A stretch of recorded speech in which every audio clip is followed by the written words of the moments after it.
চতুর্থ শ্রেণী বিজ্ঞান। তো আজকে আমরা সমাধান করব অধ্যায় ৮। তো অধ্যায় ৮-এর হচ্ছে পৃষ্ঠা নাম্বার 92। দেখো এখানে একটা ঘর আছে। তো অধ্যায় ৮-এ যতগুলো এরকম ঘরের কাজ আছে সবগুলো একটি ভিডিওতে সমাধান করব। তো সমাধান করব হচ্ছে 92 পৃষ্ঠা, তারপরে সমাধান করব যে পৃষ্ঠা সেইগুলো আমি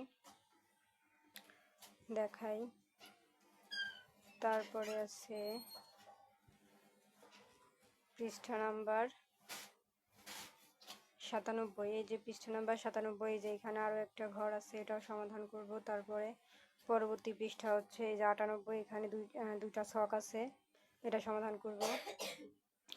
তারপর স্ক্রল করে নিচে চলে যাব, এই যে এখানে আরও একটা ছক আছে, এটাও সমাধান করব। তারপরে এখানে আরও একটা ছক আছে, এটাও সমাধান করব। এটার পৃষ্ঠা নাম্বার হচ্ছে 101। তারপরে সমাধান করব এই যে এখানে আরও একটা ঘর আছে, এটাও সমাধান করব। এটার পৃষ্ঠা নাম্বার হচ্ছে 103। তারপরে এই যে এখানে আর একটা ঘর আছে, এইটা সমাধান করব। এটার পৃষ্ঠা নাম্বার হচ্ছে 106। তো পরবর্তীতে টিক চিহ্ন আর প্রশ্নের ভিডিও দেখার জন্য অবশ্যই সাবস্ক্রাইব মাই চ্যানেল।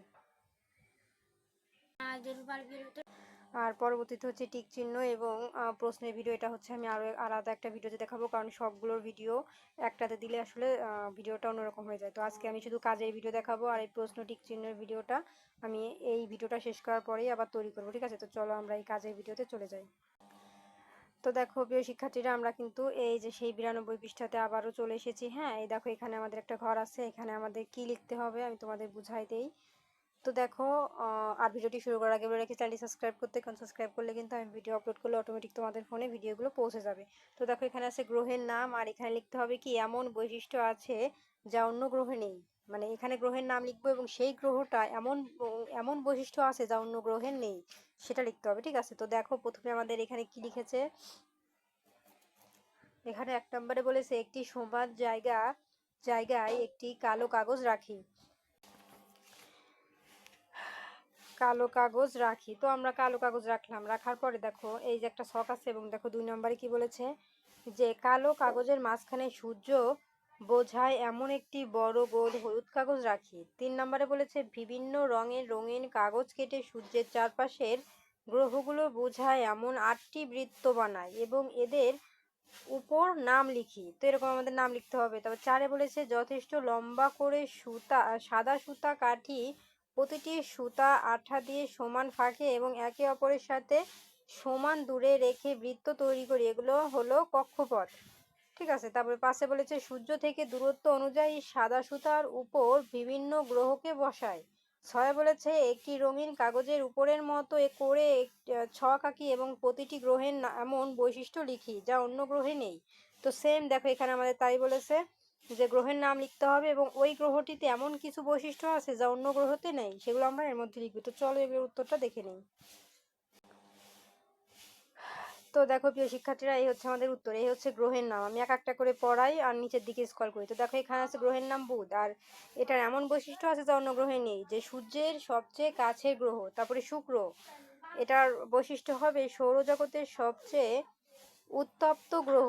পৃথিবী, এটার বৈশিষ্ট্য হবে কি একমাত্র গ্রহ যেখানে তরল পানি আছে এবং এর পরিবেশ জীবদেহের বসবাসের উপযোগী। তারপরে আছে মঙ্গল, এটার বৈশিষ্ট্য কি হবে এর পৃষ্ঠ কমলা লাল বলে একে লাল গ্রহ বলা হয়। বৃহস্পতি, এর বৈশিষ্ট্য কি হবে সব সময় একটি সুবিশাল বড় ঝড় ঘূর্ণায়মান থাকে। শনি, এর বৈশিষ্ট্য কি হবে এর একটি সুন্দর বলয় আছে যেটি বরফ আর পাথরের খণ্ড দিয়ে তৈরি। তারপর দেখো এখানে আরো আছে। তো ওইখানে ঘর নিশ্চয়ই 4 থেকে 5টা ছিল, কিন্তু এখানে বেশি আছে। তো বইয়ে যে কয়টা ঘর আছে তোমরা চাইলে সে কয়টাও দিতে পারো, বা এখানে সব কটাও দিতে পারো বেশি আকারে, ঠিক আছে? এটা কোনো বিষয় না। তারপরে আছে দেখো ইউরেনাস। ইউরেনাস এর বায়ুমণ্ডলে থাকা মিথেন গ্যাসের কারণে নদীতে নীল মনে হয়। নেপচুন, সৌরজগতের মধ্যে সবচেয়ে জোরে বায়ুপ্রবাহ এবং ঝড় হয় এই গ্রহে। তো এই ছিল কিন্তু আমাদের সমাধান। তো দেখো আমাদের এই পৃষ্ঠা নাম্বার কমপ্লিট। এখন স্ক্রল করে নিচে চলে যাব পরবর্তী পৃষ্ঠার সমাধানের জন্য।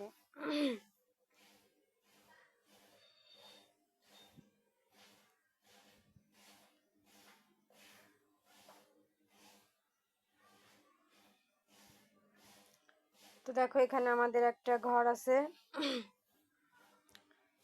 এইখানে আমাদের কি বলেছে দেখো, যে একটি সমতল পৃষ্ঠের কালো রঙের কাগজ রাখি। দুয়ে বলেছে কালো রঙের কাগজের ঠিক মাঝখানে সূর্যের নির্দেশ করে এমন একটি গোলাকার কমলা রঙের কাগজ রাখি। তিনে বলেছে সবুজ রঙের কাগজ গোল করে কেটে সূর্যের পাশে রাখি এবং মনে করি এটা পৃথিবী।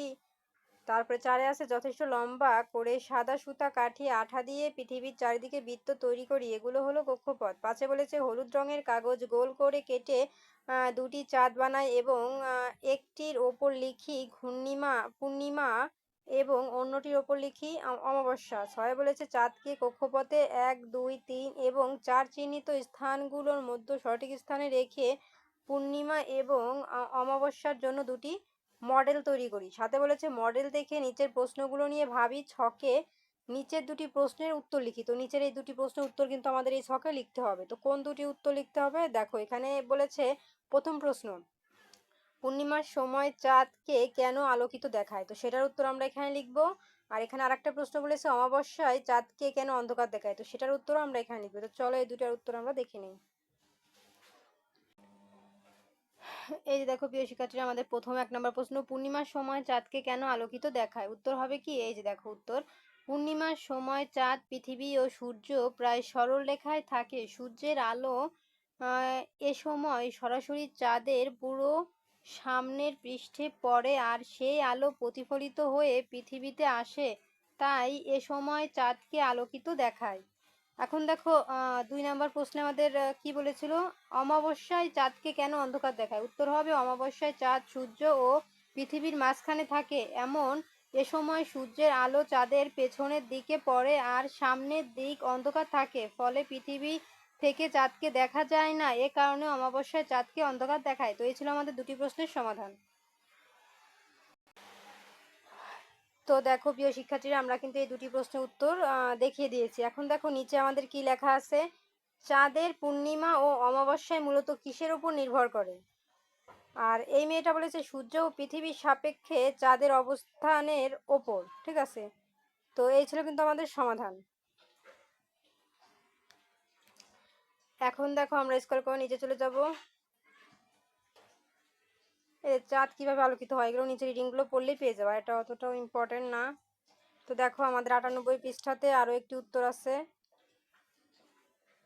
তো আমি এটাও দেখাবো, চাঁদ কিভাবে আলোকিত হয় ওটার উত্তর দেখাবো, এবং নিচে দেখো আমাদের একটা ছক আছে, এটার উত্তর দেখাবো। এখানে বলেছে নিচের ছকের মতো একটি ছক আঁকি। এখানে বলেছে আলো উৎপন্ন করে, আর এখানে আলো উৎপন্ন করে না, মানে এমন কিছু লিখতে হবে। যেমন দেখো একটা ছবি ছক আঁকতে বলছে, আমরা এঁকে নিয়েছি, হ্যাঁ।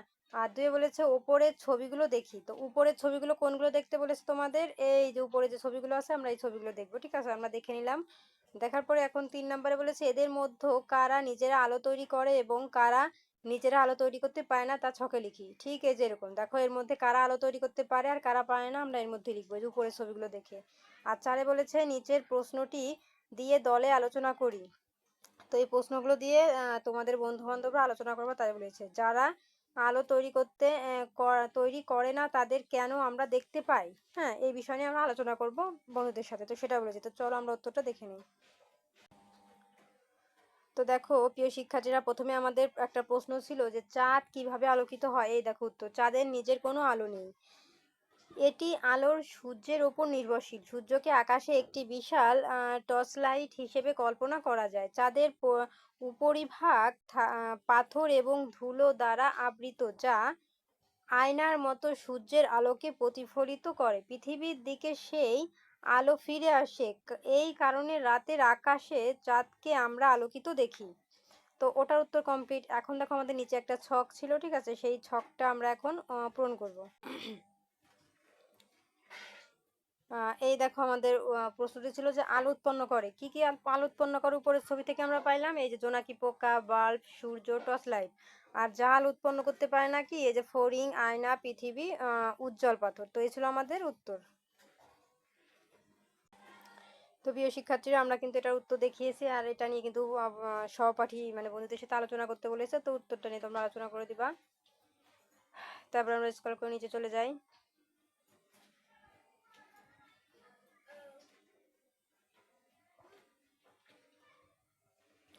এই যে দেখো এখানে বলেছে চাঁদের উপরিভাগে কি কি আছে। এই যে দেখো চাঁদের উপরিভাগে কি কি আছে, বালু, গর্ত, সমতল ভূমি, এইগুলো। ঠিক আছে, উত্তর কিন্তু এখানে দেওয়াই আছে।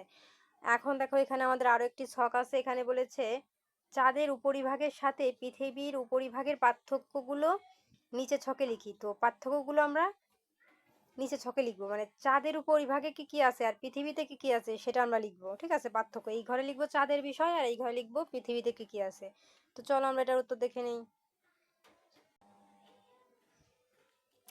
এই দেখো প্রিয় শিক্ষার্থীরা উত্তর, হ্যাঁ চাঁদে কি কি আছে, এই যে 1 নাম্বার লিখবা চাঁদের পৃষ্ঠে বিভিন্ন আকারে গর্ত দেখা যায়। আর পৃথিবীতে কি আছে, পৃথিবীর পৃষ্ঠে এ ধরনের কোনো গর্ত নেই। তারপরে চাঁদের পৃষ্ঠে কোনো পানি ও গাছপালা নেই, আর পৃথিবীর পৃষ্ঠে পানি ও গাছপালা আছে। চাঁদের পৃষ্ঠে শুধু গর্ত ও পাহাড়ের মতো উঁচু নিচু জায়গা থাকে, পৃথিবীতে পাহাড়, নদী ও সমুদ্র আছে। তো এই ছিল কিন্তু আমাদের পার্থক্য।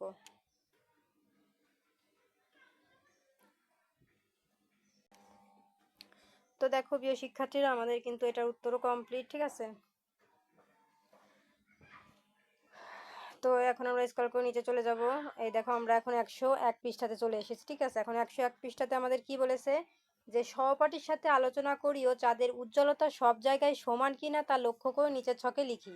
মানে চাঁদের উজ্জ্বলতা মানে আলো কি সব জায়গায় সমান, তা আমরা নিচের ছকে লিখবো। তো চলো আমরা এটার উত্তর দেখে নেই।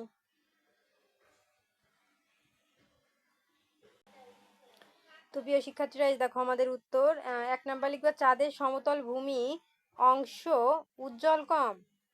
হ্যাঁ, আর 2 নাম্বার লিখবা উচ্চভূমির অংশ তুলনামূলক কম। ঠিক আছে, এই ছিল কিন্তু আমাদের উত্তর।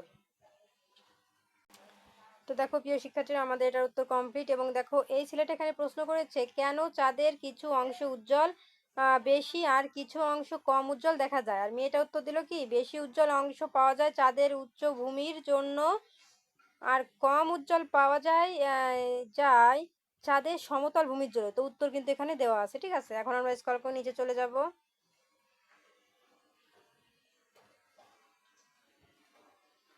তো দেখো এখানে বলেছে মহাবিশ্ব কতটা বড়। এই যে রিডিংটা পড়লে পেয়ে যাবা, মহাবিশ্ব কিন্তু অনেকটা বড়। ঠিক আছে, এই রিডিংটা পড়লেই পেয়ে যাবা। এখন দেখো এখানে 3 নাম্বারে আমাদের একটা কাজের কথা বলেছে, যে মহাবিশ্বের বিশালতা সম্পর্কে সহপাঠীর সাথে আলোচনা করে আরো কয়েকটি উদাহরণ নিচের ছকে লিখি। তো মহাবিশ্বের বিশালতা মানে কি, মানে বড়, বিশালতা মানে হচ্ছে অনেক বড়। তো এই অনেক বড় সম্পর্কে আমরা কি করব, সহপাঠী মানে বন্ধু, স্কুলের বন্ধুরা, তো তাদের সাথে আমরা আলোচনা করে এর মধ্যে লিখবো। ঠিক আছে, তো চলো এটার উত্তর দেখে নেই। তো ওইটার উত্তর দেখার আগে আমি তোমাদের বলেছিলাম না যে মহাবিশ্ব কতটা বড়, রিডিং করলে পেয়ে যাবা। এই দেখো সেটা উত্তর আমি দেখাই দিচ্ছি আগে, যে মহাবিশ্ব অনেক বড়, অসংখ্য ছায়াপথ বা গ্যালাক্সি দিয়ে মহাবিশ্ব গঠিত। মহাবিশ্ব এতটাই বিশাল যে এর সীমানা কখনো মানুষ নির্দিষ্টভাবে জানে না। তো এটা উত্তর কমপ্লিট। এখন আমরা নিচের ছকের উত্তরটা দেখে নেব।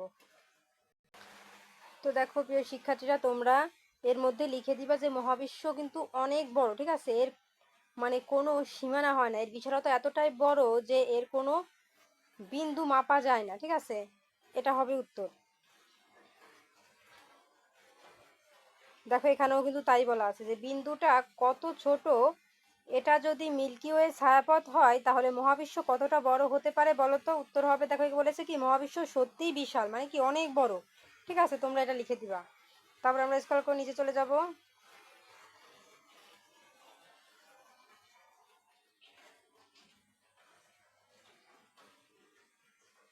এই দেখো মহাবিশ্ব কত বড়, এই যে প্রথমে ছায়াপথ, তারপর নক্ষত্র, তারপর উপগ্রহ, সূর্য, মহাবিশ্ব, ধূমকেতু, গ্রহ, মানে এতটা জায়গা নিয়ে, তার মানে কি সব থেকে বড়। ঠিক আছে, এটা কিন্তু অনেক বড়। আর মহাবিশ্ব কতটা বড়, এই দেখো এখানে লেখা আছে কতটা বড়। ঠিক আছে, এতগুলো জায়গা নিয়ে। তো তোমরা এতটুকু এই যে গোল দাগ দিলাম, হ্যাঁ, যদি এইটাও পারো এটা লিখে দাও তাহলে হয়ে যাবে, হুবহু এটা লিখে দিলে অ্যান্সার হয়ে যাবে। ঠিক আছে, এখন আমরা চলে এসেছি, এটার পৃষ্ঠা নাম্বার হচ্ছে 106। হ্যাঁ, 106 পৃষ্ঠা। দেখো এখানে আমাদের কি লেখা আছে, এখানে লেখা আছে মহাবিশ্বের বিভিন্ন বস্তু না থাকলে কি হতো। তো এটার উত্তর আমরা দেখাবো, তারপরে দেখাবো চাঁদ না থাকলে পৃথিবীর কি হতো, আর সূর্য না থাকলে পৃথিবীর কি হতো। তো চলো প্রথমে এটা উত্তর দেখি, তারপরে এই দুটার উত্তর দেখে নিই। এই যে দেখো প্রিয় শিক্ষার্থীরা উত্তর, চাঁদ না থাকলে পৃথিবীর কি হতো, এই যে সাগরের জোয়ার ভাটা অনেক কমে যেত, দিন ছোট বা বড় হয়ে যেত, পৃথিবীর ঋতুচক্র বদলে যেত, জলবায়ু পরিবর্তন হয়ে যেত, পৃথিবীর জীববৈচিত্র্য ধ্বংস হয়ে যেত। আর সূর্য না থাকলে পৃথিবীর কি হতো, এই যে দেখো, সূর্য না থাকলে পৃথিবীর কি হতো? পৃথিবী অন্ধকারে ঢেকে যেত, পৃথিবীর তাপমাত্রা অনেক কমে যেত, পৃথিবীর গাছপালা সব মারা যেত, তারপরে হচ্ছে পৃথিবীর প্রাণীকুল ধ্বংস হয়ে যেত, তারপরে হচ্ছে তাপের অভাবে সমুদ্র ও নদী সব পানি বরফ হয়ে যেত। ঠিক আছে, তো এই ছিল কিন্তু আমাদের উত্তর। তো দেখো প্রিয় শিক্ষার্থীরা, আমি কিন্তু এগুলোর উত্তর দেখিয়ে দিয়েছি। ঠিক আছে, আর এই যে মহাবিশ্বে বিভিন্ন বস্তু না থাকলে কি হতো? মহাবিশ্বে বিভিন্ন বস্তু যদি না থাকতো তাহলে কি হতো? আমাদের এই পৃথিবী কিন্তু ঠিক মতো থাকতে পারতো না। তো এইগুলোই উত্তর। ঠিক আছে, আর এই যে এই ছেলেটা যা প্রশ্ন করেছে উত্তর কিন্তু এই যে। ঠিক আছে, তো এই ছিল আমাদের আজকের মতো সমাধান। আর পরবর্তীতে হচ্ছে টিক চিহ্ন আর প্রশ্নের ভিডিও দেখার জন্য অবশ্যই সাবস্ক্রাইব মাই চ্যানেল।